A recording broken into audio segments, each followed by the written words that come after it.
Hey, Dave, this is Jim Rinere, the author James Francis, author of There's Coffee in the Fridge, One Man's Journey Through Anxiety and Depression. I am responding to your email asking 3 questions about dads for the Dad Space podcast. So I'll just go through my responses and send it on over. And I appreciate you including me in this effort.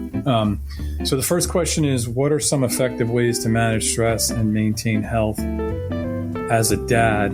And as I outlined in my book, I've created a roadmap to health that are essentially 10 practices that allow people, including dads, to be closest to themselves as possible. And those 10 things are meditate, journal, live real connection, exercise, live gratitude, be present, forgive everyone, have consistent sleep habits, follow appropriate nutrition as much as possible, and drink lots of water.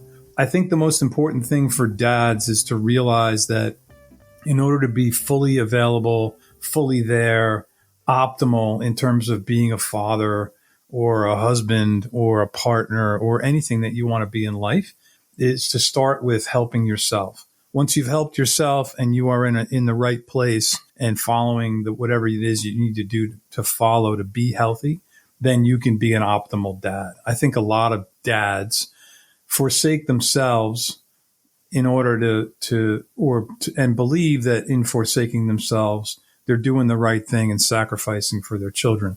The problem with that is that if you are not 100% you and focused on your own health, you can't be the optimal dad that you want to be. So I think that those 10 things on my roadmap to health are critically important.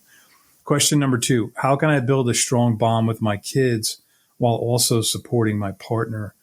This is a really good question. And most importantly, I think from a perspective of a person that has lived through some pretty serious mental health issues, really defining the partnership and then defining the relationship between the partnership and the children, and then you as an individual dad and the children. So relationship with the children becomes the partnership and the children. And I think identifying that there are multiple relationships there. One is the relationship with your partner.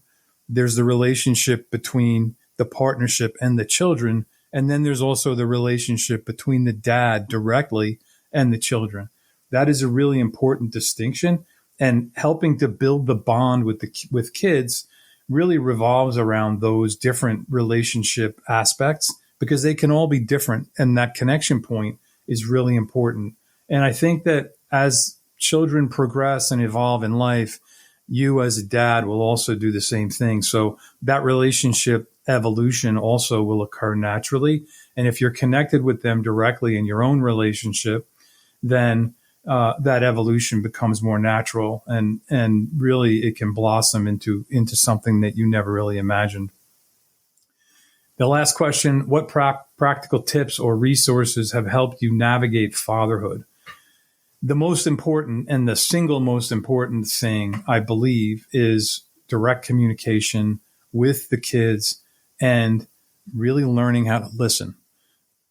It is a lost art. Learning how to listen has become a lost art. We are too often hearing people and attempting to respond or thinking about what the response might be before we've even considered what is actually being said.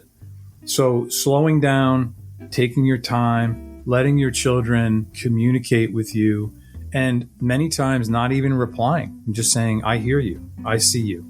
I think those are really important aspects of allowing your children to develop some independence and also self-reliance, right? Their feelings are valid. You saying that you see them and you hear them allows them to understand that their feelings are valid, they're real, and they're important. And you don't always need to respond. There isn't always a necessity to solve everything. Let the children talk. Let them identify what they're feeling. Let them open up over time and not respond and just shut up. As a dad, just shut up and listen.